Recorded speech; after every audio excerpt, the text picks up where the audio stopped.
How long gone? A beautiful Tuesday morning in Los Angeles. Me and them jeans are here to podcast for you guys, and I'm feeling pretty good. We had a big dinner out last night at Mother Wolf, which is still delicious, I gotta say. Yeah, I was just talking. We went with my brother Stewie as well, and he doesn't play well with gluten and dairy, and he said he's feeling fine. And I said, as long as the quality of ingredients are there, it's not so bad. It sounds like every influencer when they get back from their 3-week trip in Italy. I actually lost weight. It's fucking crazy. I eat pasta every day. The pasta was delicious, even though I literally had to listen to Busta Rhymes while I slurped on the cacio e pepe. But you can't win them all. Put your hands where my eyes can see. Man, fuck Busta Rhymes. But so you're feeling good too, though. I've actually been feeling dehydrated the last couple of days. I think I need to go. I'm gonna go get an IV bag before we have our live show. I need to have like some type of wellness, like a little bonus booster. Maybe, I don't know if I need a facial or they have a beauty bag if you would like.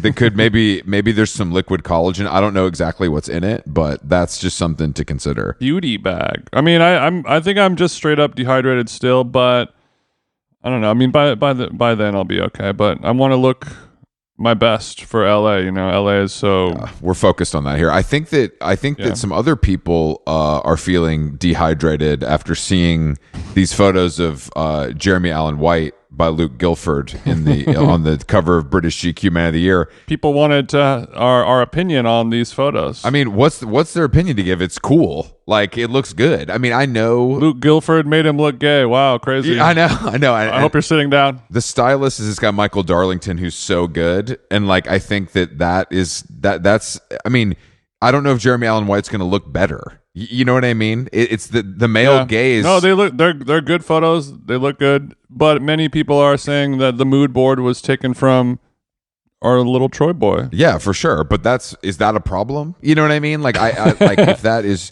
like, I just don't understand. All this man meat is being presented in a pre-existing template. Is there a problem, officer? I don't think so. I mean, I think the clothes are so cool because they're kind of, it's like a little bit retro-y. Like, it doesn't feel, it doesn't feel too new. But, well, I mean, do you ever get, bent out of shape if you see like a shoot or a video or anything where the reference is so clearly been taken from something else? Do you, like, as long as it's good, you don't give a shit? I think if you understand how production works, that those two things could have literally been made at the same time. If you really, you know what I mean? Like, this was probably shot months and months ago. We're making excuses. Interesting. No, I just think that's how it works. I think that once something is in the zeitgeist, people really try to be like, well, this is first, and you know what I mean? But I think the reality is That's not wrong. That sometimes things happen kind of because of the cosmos. I don't know how else to put it. I mean, I'm not accusing the photographer of stealing, but I mean, I'm just saying that's what everyone on the internet is saying today. Yeah, I mean, it does look similar, of course, but I also think that, like, oh yeah, putting a bunch of hot ripped gay guys in a locker room is not a new idea. It was just I think the Rush thing was such a big moment that it feels like it might be a new idea, but that is not a new idea. So Chris is okay with plagiarism, no problem. Okay, let's move on to the next subject. Just kidding. We don't have to move on for the next subject. Jeremy, come on the pod. I don't. What do you think about Jeremy and Queen Rosalia? I mean, maybe Jeremy, don't come on the pod unless you want to get a 2-piece from them jeans. I like him with Rosalia, but I think that he should probably be out here spreading his seed. If well, how do you know they don't have an open relationship? I mean, that's true. What do you think Jeremy Allen White and Rosalia talk about? That's the real question. Do you think they can understand each other, or do you think it's just pure lust? I think they talk about farmers market, flowers. Farmers market. Okay. Smoking. Yeah. Basically what we talk about on this podcast. I guess that's true. Their relationship is them talking Have you tried these Hestias? Yeah, I mean, that does feel accurate. But I do, the pictures of them shopping for flowers, that feels like, hashtag relationship. Yeah, it doesn't feel like, It doesn't feel like we're hitting Community Goods for a latte after a long night out. Yeah, but if you know? are a toxic golden retriever boyfriend, that's exactly the type of love bombing that you would do. Is after you do your little stick and poke sesh the night before, then you go to the farmer's market, and I know this lady that does these really good arepas. Do you guys have those in your country? And then from that point, I mean, have you tried the Pita Brothers? It is. I mean, it's honestly beyond. It's beyond. Look, I know you've tried hummus, but not like this. You've never had hummus like this. You guys you guys have salsa, but hummus is different. I mean, maybe I don't know what his taste in music is. Maybe they talk about, you know. Oh, his taste in music, I think. Do you think he's a fan of Bjork's earlier or later work? I think his music taste is Uncle Paulie music taste. Is really? Kind of, yes. I think he's like because I think that's his whole. He's listening to the Fooshnickens. I think he's Queens represent, and I think that means he's probably listening to a lot of Capadonna maybe some Mob Deep. Maybe he likes the new version of that, which is like West Side Gun. Maybe he's branched out. Do you think there's a strong chance that he is like a little bit better at breakdancing than he needs to be? You know what I mean? You're like, damn, he's kind of low-key nice with it. He's kind of low-key, like Vincent Gallo style. Like, oh shit, all right, crazy legs, go off. Yeah, I mean that's possible. Crazy legs. I wouldn't put it out of the question. Shout out to Crazy Legs. Sorry for capping you back in the day. Do you think that he is kind of respectful to the five elements? Is that what you're saying? Oh, of course. Okay. But I mean, we are too. I want to be very clear. We are too. He has good core strength. And he's lower to the ground. So whereas I'm more of the graph DJ guy, he's gonna have to fill in the breaking gaps. I mean, understand. You can't win it. It's a team sport, hip hop. I mean, I can't wait to see this. I can't. No, I know. That's why Wu-Tang has 14 members. I can't wait to see this movie with him and Big Chin Efron doing their thing. Big Chin Efron. Oh, where they play the wrestling guys, the wrestling brothers. Yes, where they're just buff wrestling brothers. It reminded me of early episodes of like Snooki, and what was the show called that Snooki was on? Jersey Shore. I mean, it should just be called the Snooki Show, but yeah, Jersey Shore. When you would watch that, and they would all sort of unapologetically talk about how they're only sexually attracted to like big dumb lunks, like meatheads. I forgot what they had the word for it. But I think that this movie will sort of create a rise. Oh, you think it's going to bring back that kind of look and style? Yeah, meathead, lunkhead. Though that will be trending on Luke's mood board.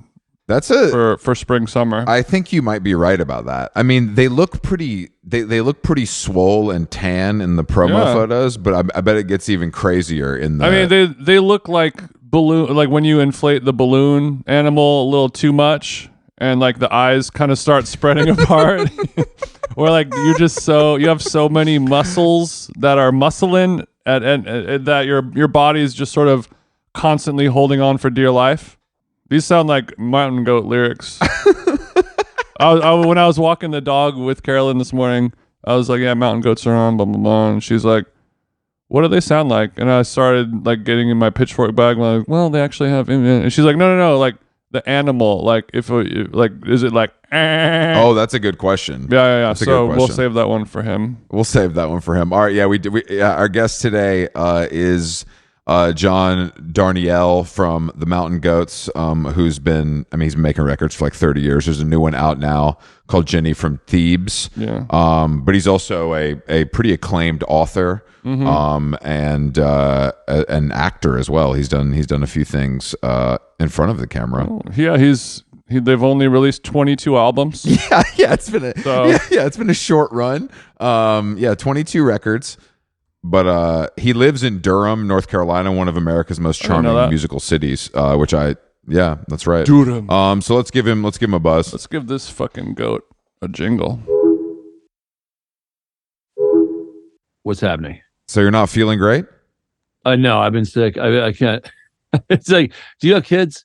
No. So once you get kids, you basically live your life in a constant state of between illnesses, and so I got sick at the end of the last tour, had to cancel a date, came home sick as a dog, but my wife had stuff going on So I sort of had to just land and be the guy, right? Got well in time to go do 3 shows in Texas. And as soon as I got back, I was like, I'm a little more tired than I ought to be. I got sick again. I'm on decongestants right now, so I kind of feel wired. But Okay. I like that. Okay, I like feeling wired. Oh, you don't need me at more wired than my normal. Okay, so you're rocking wired most of the time. Yeah, no, I especially when I talk to people, I sort of get I get all. You'll notice I just ramp. I think Pitchfork called it brain boil. Your brain begins to boil. I think I used the term myself, but okay. But yeah, no. If you talk to me, I tend to. It's something. The thing is, it's a thing that interviewers like about me, and then I leave an interview feeling like, well, you did it again. You just sort of yammered and yammered. It's like if I see somebody interviewed who's like really good and considerate with their answers, like those are the people I envy. It's like who pause for a moment before they answer. I know I'll never be that person, but I look up to them. Okay, are you one of those people that says that's a really good question, and then you go on for 11 minutes? Or do you just answer it? Well, I say it if it's a question I think is good. No, I mean, because that's something I'll do. If I notice, like, oh, it's a good question, I don't know, but then those are the ones I have to think about on the fly, and I think it's basically that I'm uncomfortable with silences, Yeah, good. You're in the right place. I know the age of the podcast is the age of 0 silences, right? But but you read like the great, religious thinkers that,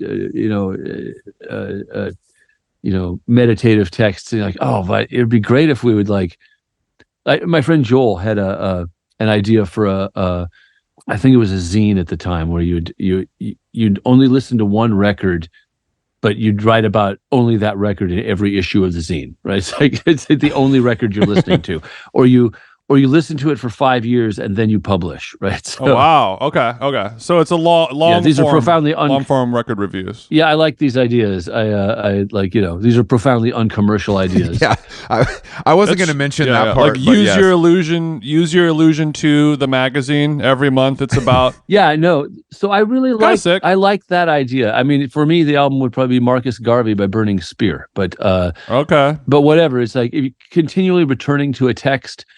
It's so much more interesting than the cycle, right? Even though I'm talking to you because I have a new record out, right? But yeah, the longer you stick around in this business, the more you think there are a lot of ways we could have done this. Yeah.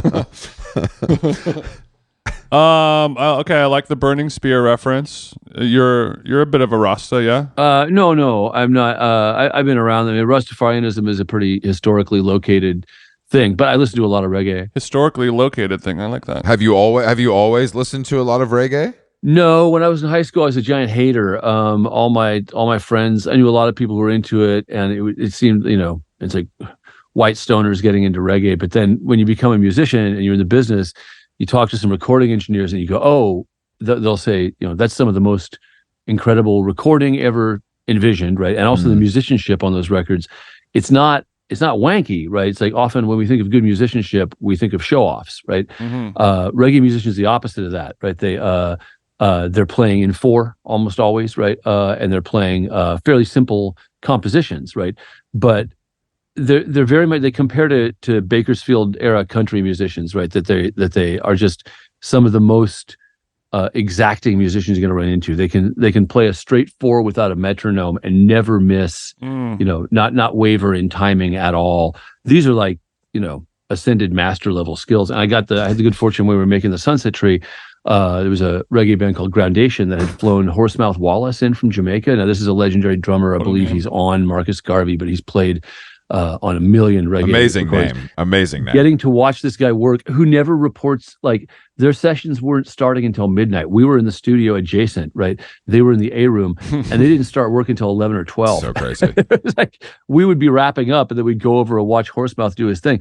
But watching this guy just like start to play, and you realize the space that's in a simple 4/4. I don't know if either of you are musicians, but like I'm familiar with the time sig. So to just play 4, right, is actually a discipline, right? And you stop thinking about that as you get more and more. You think, well, more complex drumming is better, but complex isn't better. What's amazing is to play a beat that serves the song, right? That's what's incredible.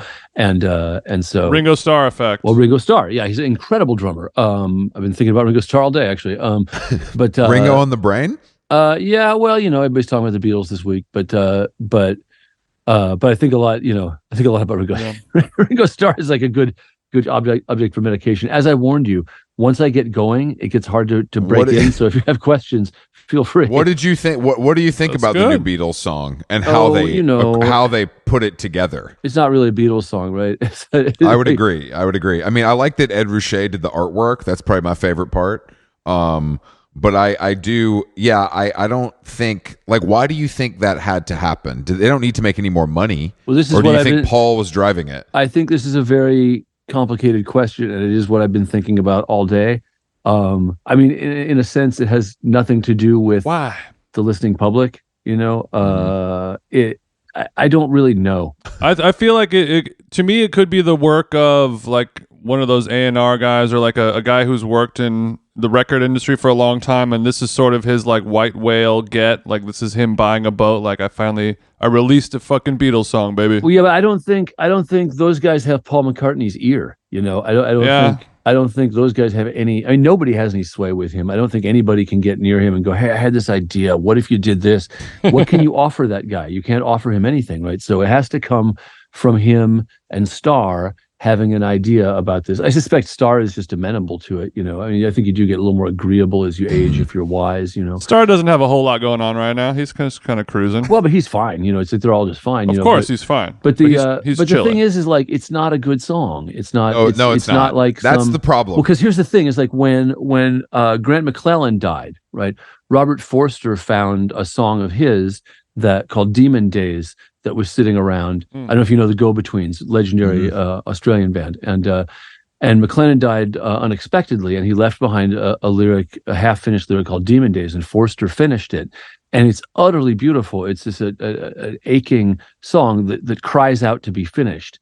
That's not this, right? This is very clearly a demo that John Lennon didn't think really was worth finishing. Right? And weren't there? I think there's like John Lennon quotes saying like this sucks. Yeah, I mean, when artists say things like that, then people often will say something like, "Oh, the artist doesn't always know what's good."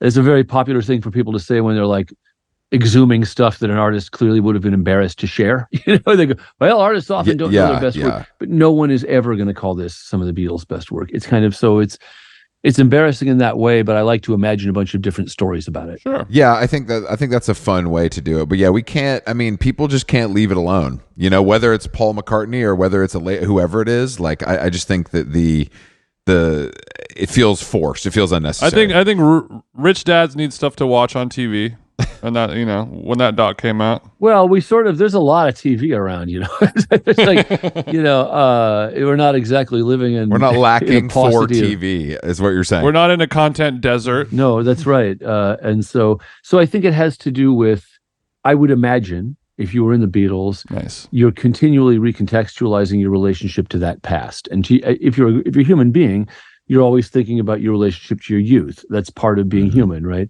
And they were very young when that happened, really young guys. Imagine that, unimaginable, right? Yeah. And as they head off toward death, they're both quite old. I imagine that they don't want to be done thinking about that. They want to find some new way of thinking about it. That's one way I like to think of it. Is this an end of your life crisis, not a midlife crisis? Oh, I don't think it's a crisis. I think it's more just, and I think it's something to do. It's like, yeah. And that's one thing you got to do as you age. You have to do stuff, right? You have to stay busy. Yeah. You have to stay engaged. And so in that way, it is an engagement. But I mean, the text that it springs from is so clearly not finished. They should have written new lyrics. They should have, I don't know. But on the other hand, if it's making people who enjoy it happy, what do I care? It's like, it's not like I think they shouldn't have done it or something. It's a cold world. If I know.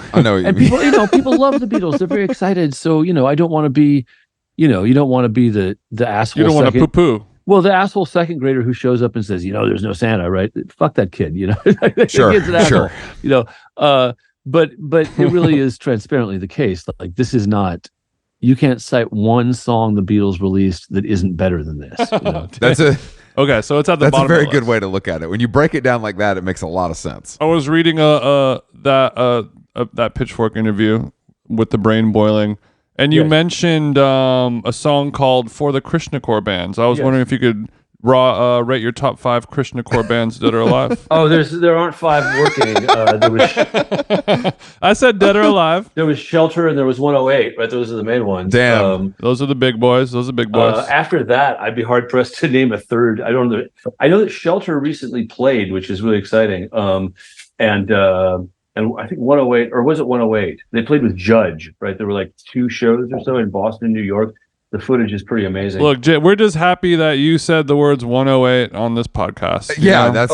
Are you guys fans? No, I mean, you know, we were around it's just for it's just such an obscure band that I mean, no, I'm sure there's 15 guys listening to this right now who are like, oh, fuck yeah, they're talking about 108. Well, 108 and everyone else is going to have no idea. They made a later record around 2005 that was closer to metalcore. It was really pretty good.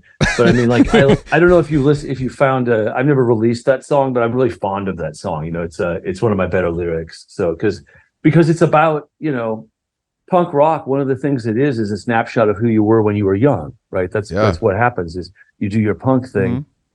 But in the case of those guys, they really take it to the wall. They do something they either have to stay committed to for life or look at your own zeal when you were younger, you know. And it's like, I had a lot of respect for those bands and how, you know, they got shit on a lot for being, you know, pretty conservative, you know, but like they're doing something, you know, they're looking for something transcendent, which I think is great. The Shelter and 108 T-shirts are still going for $300 online. So if you got any, you know, something to think about. I don't know, you know, it's wow. Yeah, I guess amazing. Like in the 80s and 90s, you know, Krishna just in general was a real kind of punchline across the board, you know, and for them to hold strong, it was impressive. Most people don't know much about it. I was actually like tangentially involved in ISKCON, which is the Hare Krishna people, is the International Society for Krishna Consciousness, ISKCON. They catered my wedding, and I used to chant. That's not where I saw that going. How many buckets of ghee did you guys go through? Oh, I still use ghee. Ghee is like the best cooking medium, but if you're not vegan, I remember we would go eat at the Krishna Temple in Laguna Beach, California. Oh, wow. That's a very obscure one because the main one's in Venice, right? That's where New Golika is, I think it is. Or no, which one is it? I can't remember what it's called, but that's I couldn't tell you. The one in LA is the one in Venice is the one that catered our wedding. We were in Southern California. And the beauty of it is, you know, the way they think of their food is that they are like, this is what I'll go on about this all day. So in the Catholic Church, right, when you take communion, right, you don't get the benefit of taking communion unless you understand that God is present in the host, right? Mm-hmm. That's a key part of the teaching. If you do not discern and believe that God is there, you are very much not supposed to take it. And in fact, there's one line that says you eat communion to your eternal damnation if you don't discern God in the host. The Krishnas do not think of it this way at all. Awkward. The way they think of it is, look, we offered this food to God. God has transformed it. Everyone who eats it gets the benefit whether they believe it or not, right? Yeah. I love that. That's a great teaching, right? And it's food distribution. That's a great thing to do, is give away food, right? So yeah, it was like that's what, you know, when everybody at the wedding eats the food and says it's the best food they've ever had at a wedding, which it totally was.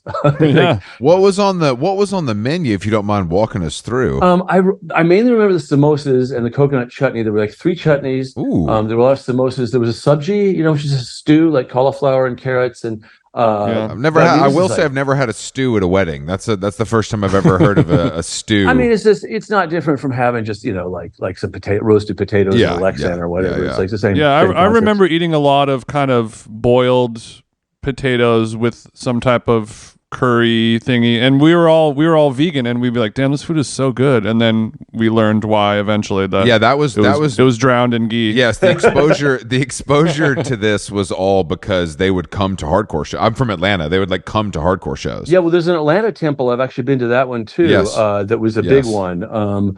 So I mean, that's where the scenes develop, is where, if there was a good temple. Did you ever have the haircut? I could really see you with it. I had beads that I carried everywhere, but I wasn't that. I was just a member. I was. There's ways of. It's called grihastha ashrama. Is if you're a householder, right? Then you're living your householder life, and you're you know, it's just like being a lay person, in Christianity. Okay. So yeah, but I had the beads, and I would go to the temples. I've been to the temples worldwide. Actually, I've been to ones in New Zealand and Australia and stuff. I'm not involved anymore. It's like, it's sort of, it was just, I'm a Jesus guy again now. But what are the rules against substance abuse and things like that in the Krishna world? So there's what are called the 4 regulations, right? Let me see if I can remember them. It's been a long time. It's no illicit substances, which is caffeine, alcohol, tobacco, right, and other drugs, right? So you're not supposed to no stimulants, no, just it's straight edge basically, right? Yeah. And I think all the Krishna core guys came to it from straight edge, right? I think that's where they. Yeah. And what's interesting about that is, like, I think if you look at it in terms of just, of their personal needs, rather ideologies, you'd say, if you're in straight edge and it's still not satisfying your need to be austere with yourself, right? It's like you want, it speaks to a need for a lot of order in your life, right? To me, what's ironic about that is that, the way I think of God is like, God does not come to give you order. I know a lot of American Christians think of it that way, but like, God is kind of chaotic from a human standpoint. Like, God is, the whole point of God is that it's incomprehensible, right? And so, and you try and stand before that incomprehensible thing and situate yourself there. But this need, I think, is the straight edge need, is the desire to be ordering your own life, to be able to state very clear boundaries. And I think there's a lot of comfort in that. And it's interesting that the straight edge guys would go, no, this is still not restrictive enough. So we need more. We need more rules. I always thought that it was. I mean, when you said that, you made a lot of points, and I agree with that. And I was like, damn, is John available to be my new therapist? I need a straight edge whisperer to go through my early childhood trauma. But I always thought of Krishna as a nice escape for people who wanted to live that lifestyle, but in a more non-violent way, because everyone, part of being straight edge was being a tough guy and beating up and getting in fights and shit. Yes. And they were a little more, smoothly, passively cruising through life in a nice way. No, it's a lot less chuddy. That's right. It's a lot less, but it's no meat, fish, or eggs, no gambling, no intoxicants, and no sex outside of marriage, right? Okay. The no sex outside of marriage thing wasn't obeyed that much in the scene that I was in, but it was part of the conversation. Well, and in fairness, the pussy can be poisoned straight edge sometimes. kind of scenes, whether you're having sex or not is kind of a secondary concern, right? Yeah. It's like, if you want to claim all that stuff on your taxes, go ahead. But I mean, I say this with love for the sci-fi community, but like if you go to like the Robert Heinlein convention and say, okay, you guys stop having so much sex, you're really not at risk of pissing off that many people. Yeah, that's not. You got it, boss. You got it. Yeah, that's not going to create waves in the community. Speaking of whatever it was that you just said, that collection of words that neither Chris or I understand. If I also know that you're a fan of the Magic the Gathering. Is that still happening? In fact, I was playing it. The reason I was late to this call is that I was having a hard time beating the guy who I beat. Okay, so you're saying you were late to record with us because you kind of had to mop up the floor with one of your Magic the Gathering opponents. That is correct. If I had $1 every time this cursed card game has affected our small business, I tell you what. Well, what I wanted to do was, I'm familiar with the game. I played it when I was younger with my brother, and we had a fun time with it. Chris, he is not in the world of sci-fi, card games, fantasy, any of that. I'm going to be honest with you, John. I don't really understand any of that stuff. But I feel like John is the perfect man for the job. If you were to sort of do an elevator pitch, if you had to sell somebody on Magic the Gathering who is a skeptic, what would you do? I mean, the thing is, I'm not a salesman, so I often don't. I don't really try and sell people on stuff. I go, well, if it seems appealing to you, then here's what I like about it. But I feel like you're a smart enough guy to accidentally sell somebody on something, even when you're not trying. Maybe. I mean, the thing about Magic that is interesting about it once you get inside it is that there are a lot of different reasons to like it. It's not like, oh, here's what people like about Magic. Some people are very into the lore because it takes place inside of a great big fantasy world. In fact, several of them. They don't necessarily always intersect, but there's these very long story arcs. If you're like a Star Wars person, it's not Star Wars, but if you like following a story that goes on and has many sub things, various, it's got this long developing story with all these, it's all inside of a very fantasy. situation, but also the artwork. If you liked that kind of art, you get to engage with it and have new stuff and new visions and stuff. But it's just math, right? Like I've actually seen the prototype cards. I gotta say, you're not selling it. So, no, that's the math is math. Okay, I'm not. That's not. But I would like to hear you out. Sorry, please continue. Well, I mean, the thing is, chess is just math, right? True. Most games are just math. But Magic really is practically applied mathematics. You have 20 points or 20 life. I have 20 life, right? I'm trying to grind you down to 20. But the way that you navigate that is it's within the context of a story. It takes a while to understand that you're just doing math, but you are just doing math. Yeah, but also like another card game where it's also like blackjack could be math if you're counting the deck or counting the cards. Blackjack is absolutely just math. Yeah, but it also involves strategy, sure, and psyching people out, and I think that's the angle that would be more of a selling point for somebody like Chris, maybe. But the thing is, like craps is my favorite game of the casino. It's also just math, right? It's like it's probability, right? When we say math, if you think about math class, that's different from understanding that mathematics is a language, and it's a really complicated language. I'm not good at it, right? But I can perceive, that there's actually a remarkable way of addressing the problem of language from inside of math, right? But in Magic, the pleasure of it is learning how to do these calculations on the fly, right? If you're like me and you weren't good at math, but at some point, and this happened in algebra, it happened in logic for me, where you go, oh fuck, I'm getting it. I can see clicks. it, right? And you're sitting there and you think you've got it. Come the final exam, you don't actually have it, right? but you have that moment where you go, oh man, this must be why those math guys lose their minds, because this is really cool to see how that works, right? And I remember that happening in algebra, really thinking, oh, I could get there. And then the following week I was out of my depth, But in Magic, once you can do all these things on the order of priority, where like you do something and I do something in response, and we watch all that resolve, right? It's really fun. It's especially fun in paper to me, because like now everybody plays online on Arena, and the CPU does most of the work for you in that. But when it's person to person, it's kind of a sort of a flex thing, where it's like you have to know what you're doing and I have to know what I'm doing, right? It's like DJing on vinyl. Kind of, yeah. It's like we're doing it together. Exactly. But there's also the other thing in Magic. There is a sense of community, right? There's like people have to teach you to play, but you still want to crush your opponent. Well, it depends on who you are. With a handshake at the end, of course. The thing is, I don't care if I lose at all. This is what makes me a bad Magic player. Is I just like to have fun playing and do dumb stuff, right? So you're not betting money. You're not going to lose the house on a game. Oh no. There hasn't been betting involved since the very early days of the game. I thought maybe there was some underground card room style, gambling. I think people will sometimes maybe race for pinks, as they would say, where you might people bet. Used to play for the cards, yeah. For the cards, yeah. But now, is your collection of cards, is this like in the safe because you're on the computer, or are you trying to do it more IRL? No, I mean, I have a bunch of cards, but I'm not a collector. I'm a hoarder. So my cards just go in boxes and stuff. They're wasted on me, and somebody who would take better care of them should have them. But on the computer, they're just virtual cards. You don't actually own them. But they could be, your collection could be worth thousands of dollars potentially, though. Yeah. Yeah, I mean, I have a lot of cards. But I don't. I've only been playing since 2018, I think 2019. So, okay. So I don't have the. You're a fucking noob. Yeah.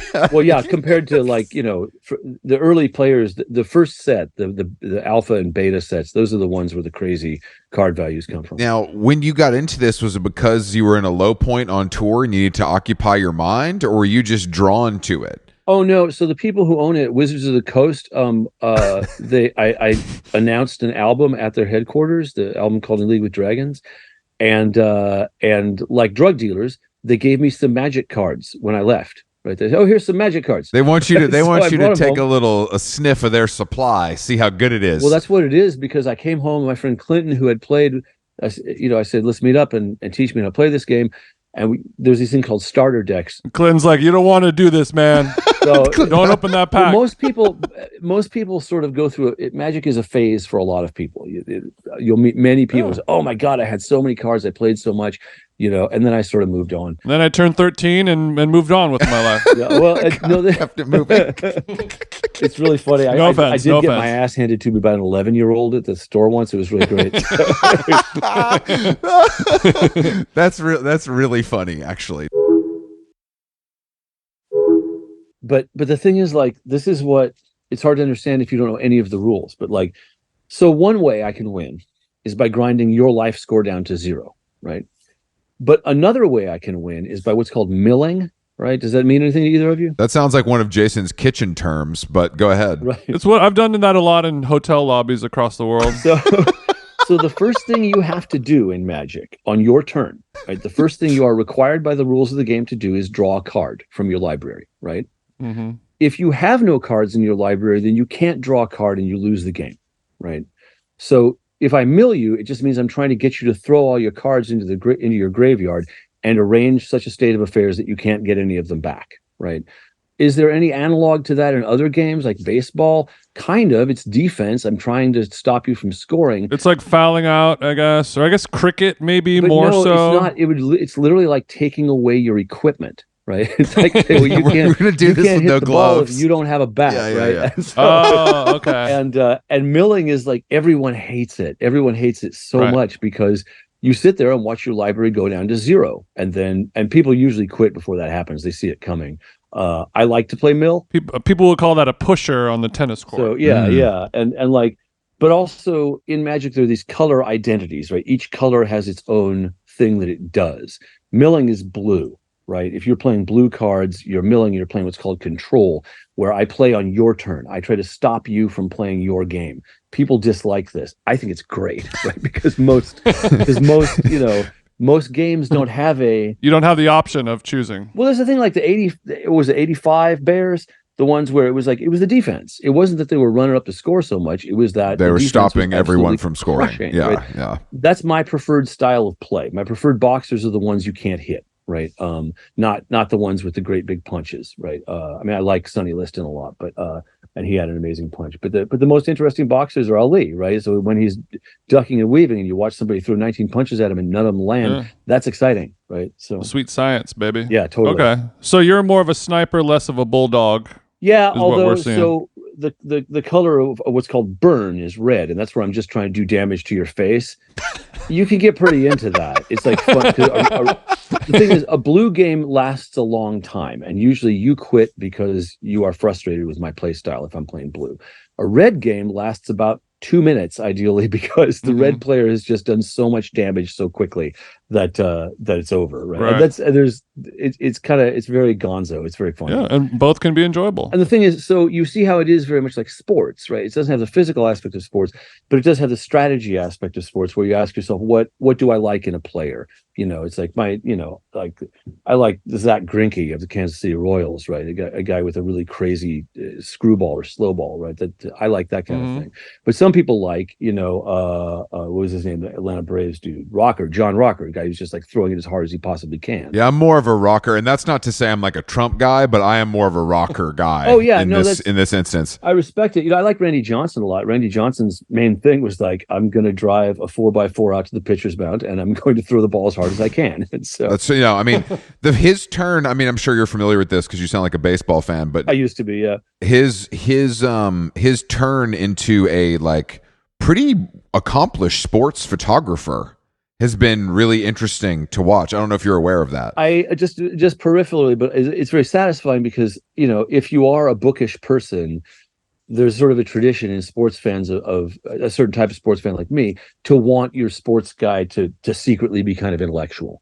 Sure, you want to think they're more than they are, and sometimes you're rewarded with that. Sometimes you're rewarded. I mean, I think I suspect Greg Maddux reads books. Greg Maddux does feel like a book guy. I would agree right? with He you feels on like that. a book guy. Yeah. And, maybe John Grisham, but still books. It counts. yeah, still books are books. It's like Books are books. and it's true. There's no many of the smartest. I agree with you. Can't I mean, especially in today's society where reading is really not part of the conversation like it used to be. I think anything counts. Well, it's true, but also like I read what you'd expect I would read, like stuff that's kind of thorny, but the intellectuals I look up to, they like mysteries, right? They like Really? like Argentinian. Oh my God, Borges loved mysteries. All these Argentinian writers, they just love mysteries because you can inside of a mystery actually be doing a lot of really rarefied stuff, but the reader doesn't have to engage it at that level if he doesn't want to. There's a Sicilian mystery writer named Sciascia, SCIA, who like is writing mafia stories, but often they have very unsatisfying endings. They just sort of like drift off, and it's very like, there's a whole tradition of sort of bookish people liking mysteries. Oh, I didn't know that. I'm not a big mystery guy myself, but I've been getting pretty into them. I've been I've been reading Mickey Spillane, who's like totally the the fastball version of a mystery writer. There's not a lot of subtlety and nuance in Spillane. Okay. Yeah, my grandma read mystery novels every night. I guess once you've done it all, that's sort of the advanced level. They are fun, but there's also, I mean, the thing is, there's also most of what I read is literature and translation, and globally, mysteries are a lot of different things, right? South American mysteries are one thing, Norwegian ones are another. You mean like the style of them? They're all under the mystery umbrella, but there's some just like nuance. Music. No, exactly like music. There's different scenes and things that countries are into, and like here in the U.S., we invented hard-boiled stuff, right? Which is like, cops beating up suspects until they get a confession. Well, now French writers like Manchette or take this idea and kind of complicate it because they're also bookish people. So they think, what could you do with this if I was kind of a little more of the academy, right? Not as ham-fisted as us Americans over there. Although Manchette's really bloody. Manchette stuff is like incredibly. A lot of people get shot in the first few pages of a Jean-Paul Manchette book. Maybe that's why I'm not super into like violence, I guess, maybe, but I do think that violence has a place in a mystery. Obviously, that's like an element. Oh yeah, it depends on, but it doesn't have to. It's like a lot of there's what are called cozy mysteries. Go on. And cozy ones are ones where you never see the body, right? The body doesn't come on stage. Okay. And it's a whole, at the Edgar Awards, my book got nominated for the Edgar this year. So I got to go to the ceremony, which is rare because usually I'm on tour if something like this happens. But congratulations. But they have a whole category for the cozy. By the way, I called him Jean-Paul Manchette, but it's Jean-Patrick Manchette. I know your listeners are probably outraged. Well, they're writing all this stuff down as fast as they can. So thank you for that correction. I'll clean that up in post. Don't worry. Yeah, we're gonna make you look great. Don't worry about it. I Don't worry appreciate about that. it. I know you don't like to do like a moron. I know you don't like to stack your vocals, but I might have to on this one. Move some things around. Let's just punch in on Jean. Yeah, Can we punch in? Thank you, Patrick. I'd rather not. No, I gotta stand by my original take.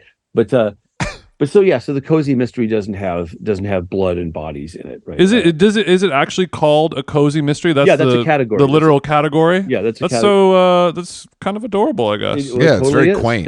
But it really paints a picture. But the mystery, like, I like that it's all still about people being murdered, but it's still cozy. When I hear cozy mystery, it's like, where did I put my AirPods? Oh, they're in my blankie. Like that's where my brain is going, Yeah, the word cozy. Like I can't find my matcha. But you're saying, it's not about your cashmere blanket being so cozy. it's about not like, those Pilates socks, the good ones. It's about violence, but just it's in a more palatable way for someone. Well, it's also more about finding solutions, right? I think most cozy mysteries are like locked door mysteries, where there's a body in a room and you don't know how anybody got in or out, right? And solving that. So it's so it's a game of Clue on the page. Yeah, totally. Well, I'm here to crack the case, not to have the jump scares and see some organs hanging out. And no, it's more about the fun. I don't need that. It's like Sudoku or what's the one we all do now? The 5-letter thing. Wordle.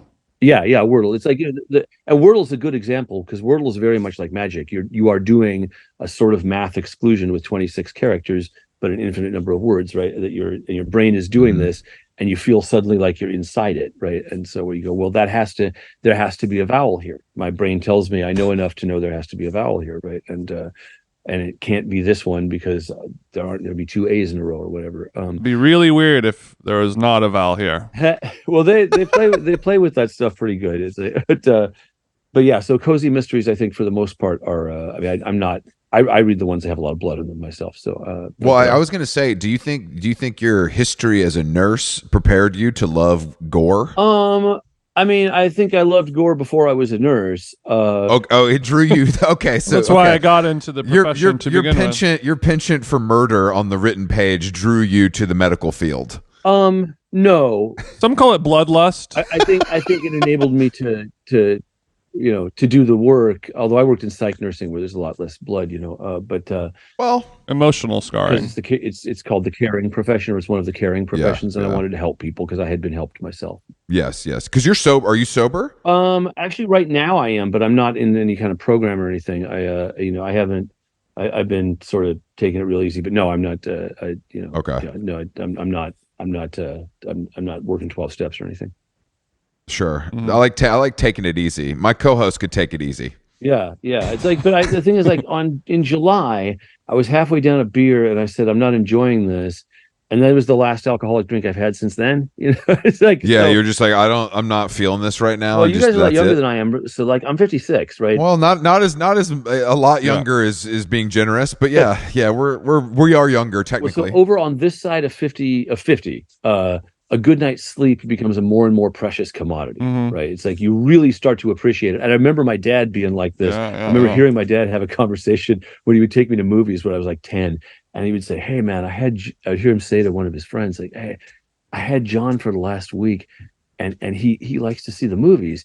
And I'll take him and I will catch a 15-minute nap in the movie, and it's the best thing. It's like, and I would be like, Dad, you're missing. How can you even say you saw the movie if you fell asleep for 15 minutes of it? But now I can groove to that idea. Right? I get it now, well, I've always talked about this. I've been a fan of movie theater napping, even in my younger days, and I think there's something about the fact that you're paying money to go intentionally not watch a movie and in fact use that movie as a sleep aid. There's something so pure about it where it's just like, I'm going to do this. No, I think it's great. Do you ever use the airport sleep pods? Have you ever done that? No, I'm interested in this though. You're saying when you have a layover and you pop in for 30 and take a little nap for $50 and then head to your gate? Yeah. I can never bring myself to spend the money on it. It's like you look at it, it's always just a little past the price point of where I'm going to be comfortable. Because what if I just go in and look at my phone? Sure. What's the investment? I could do that on the concourse. Yeah. I don't need to pay somebody for that. I mean, that's how everything at the airport is, though. It's like, I need this water, so I'm just going to pay $8 when I know it costs $4 on the outside. Oh, it's so insulting. So I really resent this. I mean, jacking the prices up is classic American capitalism, and I have to say that I'm so used to it now that I don't let it bother me. But yes, it's a problem. Yeah, but it's like we're in this real state of acceleration about it. Everybody's commenting on it. It's like people really seem to have been able to have their price points pushed, right? And, but especially at the airport, what's insulting about the airport is that you've got me by the balls, right? I can't leave, right? I can't go outside. You don't have any actual competition. No, it's amazing. That's not, I mean, the thing is that is real capitalism, but it's not the type that they sell you where they say, oh, well, capitalism is a free market. And if they price it too high, then people won't buy it. Well, the airport is the opposite of that. The airport is 100% price fixing. If you're making me buy Aquafina, we ain't cool. That ain't cool. That's totally and the fact that they have you by the balls is why we're so angry about it, because they're like, yeah, you're going to drink the Aquafina. What are you not going to do that? And you're like, you're right. There's nothing I can do. Fuck you, airport. No, totally. If you're in there with a layover, it's like really, it's brutal. And it's not as bad globally. No. Right. It's like they do the same thing in every country that I know of, but they don't gouge you nearly as hard as in U.S. airports. No. You get the impression there was a meeting at some point where a bunch of guys went, these people will pay anything, man. Check it out. Let's see how far we can do it. Let's see if we can do $5 for a Snickers, and they will. $5 for a Snickers. Who can do it? St. Louis. Let's see who's first. Well, the problem is now we're like, I mean, you can't afford a Snickers at any price, kind of thing. Well, I mean, the other thing is that people will brag like, I went out to dinner last night. It was only $300. No, like I ordered out for my family last night. I mean, where do you guys live? New York and L.A. So we're paying. So you guys will laugh, but I ordered dinner for 4 for my family. I was like $65. I live in the South. I was like, when did a simple? What's your Chipotle order? So yeah. Well, all right, $65 for a family of 4. See, that doesn't seem like much to you, but 3 years ago, that would have been a great deal, and it's really. I spent 65 on valet in the last 2 days. You know, it's not. I'm not proud of it. No, but see, I'm very cheap about this kind of thing. Valet? No, I don't think so. I can find a place to park. You're gonna find okay, so you're one of those guys. You're gonna drive valet. I don't think. I bet your kids love that. I can Dad, park my can't own we car. just take it to the front? No way, man. Okay. I mean, there's probably. I mean, to be fair, there's probably not a lot of valet establishments in Durham. I feel like there's a lot of parking there, and that's part of the appeal. Yeah, there's. Although parking is pretty hard downtown now, we had this giant acceleration of real estate values over the last 5 years. Well, that's good for you, right? So, well, yeah. I mean, the thing is, everybody in Durham. This is a big subject in Durham because, like, there was a sweet point where they were opening a lot of cool small places, and it was super hip. Yeah. And then it got to be too much, and they built a bunch of towers. And yeah, a tale as old as time. No, it happens in every city.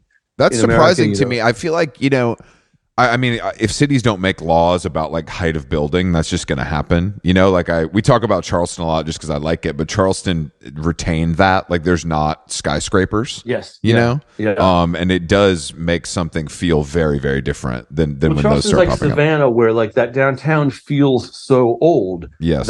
That the town knows it's protecting something that might draw people to spend money, right? Yes. Durham, yeah. Let's take it back to the point. Downtown didn't have that. Durham's downtown kind of got abandoned toward the end of the 70s. And so when they went to rebuild, people weren't sentimental about it.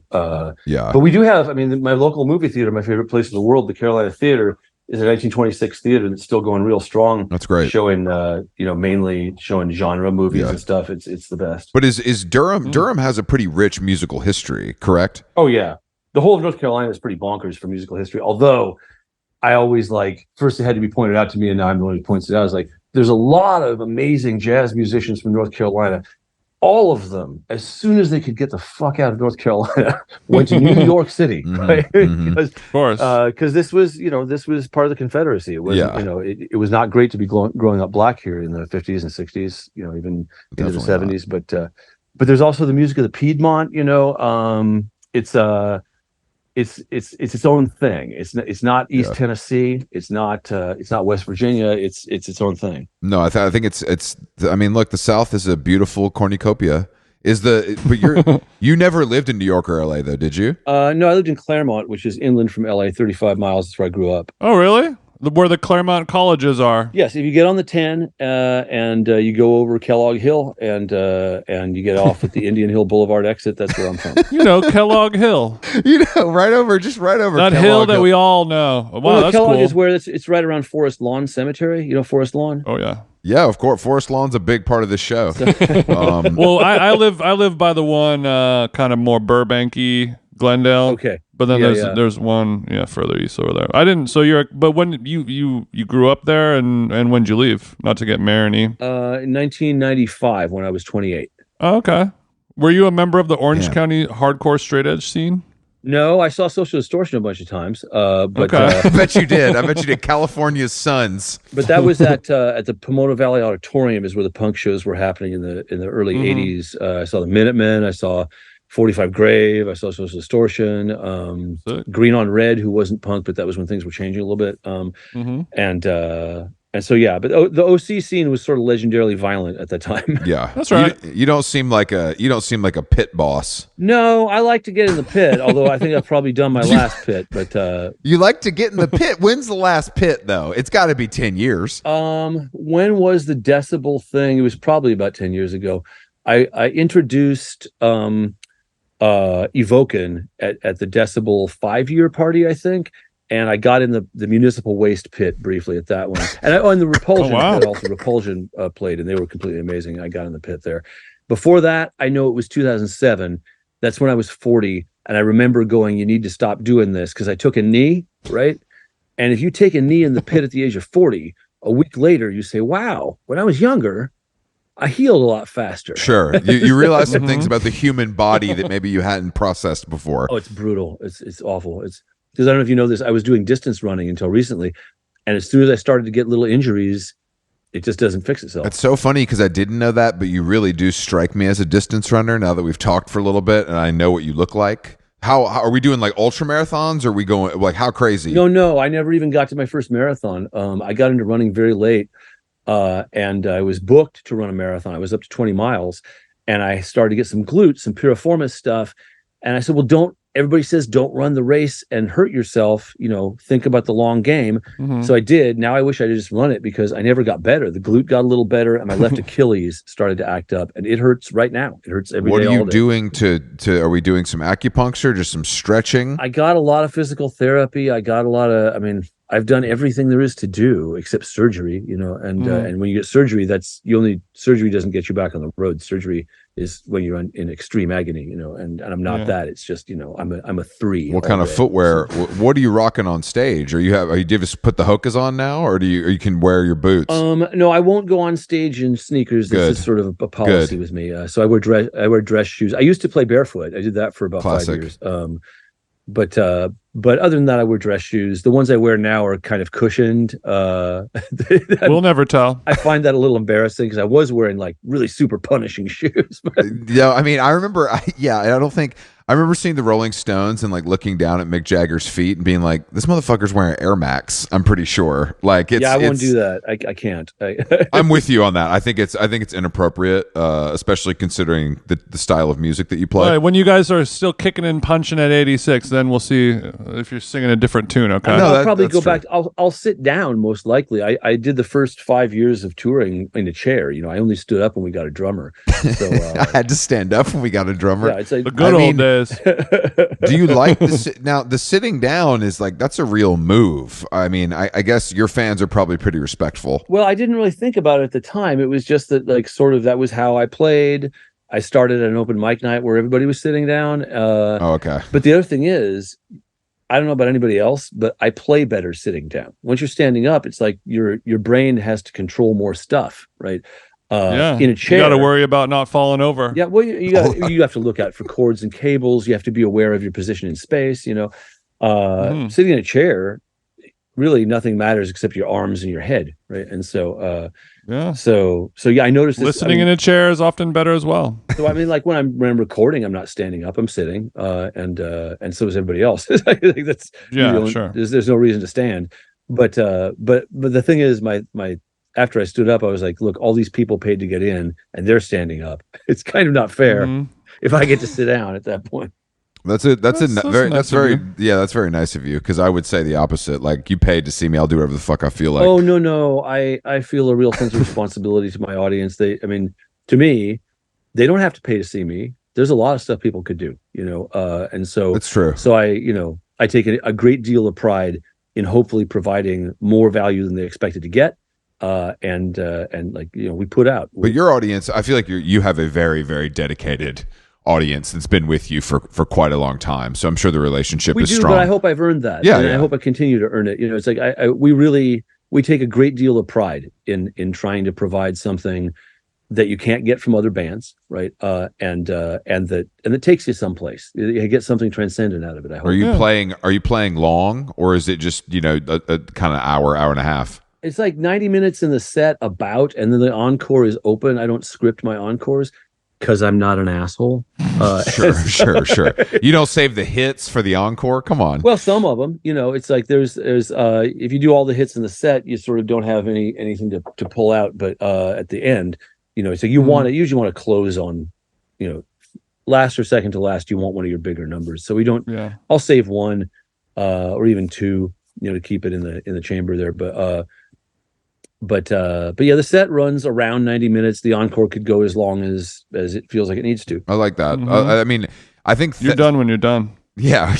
Yeah, it's like you can feel it. It's and that's what makes the encore a really fun part. I'm a Grateful Dead fan. It's like if you don't know where it's going to go and how it's going to get there, that's exciting. It keeps you there till the end, at least. Were you a Dead guy growing up, or is this as an adult? Oh no, same as with reggae. I could not stand the Dead when I was in high school. It's one of those things that I hated it for a long time, and then I decided to look harder at it, and then I got really super into it. I don't like it at all. You're making getting older a little more exciting. I gotta say. I think the maturity to be like, maybe I should just look at this harder and make a more informed decision as an adult. Feels like something I should apply to a lot of things in my life. Well, for me, it's an effective. It's something I'm always trying to do, because I don't, when I think about my younger self, who was really largely defined by a lot of stuff I didn't like, I'm embarrassed by that, right? It's like, who cares what I don't like? I don't, as a grown up, I'm like, why would I waste a lot of time? And people say, well, you can say funnier things if you're hating on stuff. I don't really know if that's true, especially in the age of social media. Other people can do that, and there's plenty of it. A little goes a very long way. I just don't have the time, space on my plate to spend my energy doing that. And I also assume, like, even with stuff that I haven't, like fish, I haven't been able to get into fish, right? But I'm not going to hate on them because I can see that they bring a lot of pleasure to a lot of people. So, so trying to find a way of understanding that pleasure strikes me as like, one of my jobs as a human being is to understand the breadth of what brings human beings pleasure. You taking notes, Chris? Yeah, no, honestly, I am. Because Fish and Grateful Dead are two things that I kind of feel that. Like, I'm like, I don't want to listen to this, but I do understand that it's what it is for a reason. And you respect it. Yeah, and it's like, obviously they've had incredible success. They're prolific, but I also think I think it more than other genres or maybe other bands, I feel like people really use it as like a community and like an escape in a way that I think music can be, but I think particularly that genre and that style of touring and those 3 or 4 hour sets really lend themselves to that. But it's like what I was saying with Magic. That's one of the things that makes the Dead and Fish and who else gets followed around. I think Ween actually has a contingent like this. Yeah, Ween's turned into that. It's not just about this one thing, right? And actually, in Mountain Goats fandom, there's not, obviously we're nowhere near that level, but there are people who they know my music well. Mm-hmm. They know what to expect from a show, but they're also showing up to be with each other. Yeah, totally. To see each other, to revisit and to catch up, and that's really cool if you can make a thing that has multiple ways of enjoyment, right? That it's not just about, going and receiving passively music, but participating in something communal that you can't get elsewhere. Yeah. I mean, but they do. It was amazing. We did these live stream shows during pandemic, and in the chat box while that was going on, they were meeting up and they hadn't seen each other in 9 months and they were going wild. They were like, oh, they were sucking and fucking all over this country. It was such a blessing to see. It was so amazing. That's really cool. I mean, that's what it boils down to. It's like, if I could find a person who is into this one weird fucking thing, that means probability is quite high that we're going to get along. Yeah, no, it's good to and in a very unique way. Well, I mean, and that's one of those hippie things is like, if everybody were to understand, that there aren't any human beings on the planet with whom you don't have at least one thing that you both really enjoy in about the same way, it would be easier to live in harmony, right? But I mean, obviously, that's a vast oversimplification because there are real political questions and stuff, but we don't think about those, man. Yeah, but you have to. But the beginning of ending that is to really understand the super basic contention that the only difference between you and any other human being is cosmetic, right? It's like there's no, you're exactly the same to any god from another planet. None of you look any different. It's like we all have the same size dog in us. Yeah, exactly. It's like, oh, this dog has longer hair. That's it. So. yeah, this dog has a beard. John, thank you for joining us on How Long Gone. It was a pleasure. My pleasure. I hope it was okay. Like I warned you, I talked too much, but no, John. No, honestly, you're a pro, and it's always great to talk to someone who's lived life, but also has a lot of interests. I think that's something that we don't see as much of anymore. And as a podcast producer, I'd much rather have somebody who loves the sound of their own voice instead of somebody who doesn't know how to use it or is afraid to use it. Yeah, the thing is, when you hear about those interview subjects, you go, oh, wow, that guy, he's got discipline. They asked him a question and he just sat there. It's like, there's something it's sort of like a crazy pitcher, right? Yeah. It's like, oh, wow. That guy just sat there and waited a full minute, and then I got all day. Maybe. Well, it gives you something to aspire to, I suppose. Yeah, the thing I can't do it. I've tried to modify my. Yeah, you've been doing this for too long. This is who you are, and that's. I think it's good. I think it's good. It's one thing that makes me different as an interview subject is you get 100% of me, no matter who you are. You get me. Yeah. So you leave it all on the table. That's and right. We love you for it. We love it. You're kind. Thank you so much. Thanks, John. We'll talk to you soon, bud. Peace. Peace.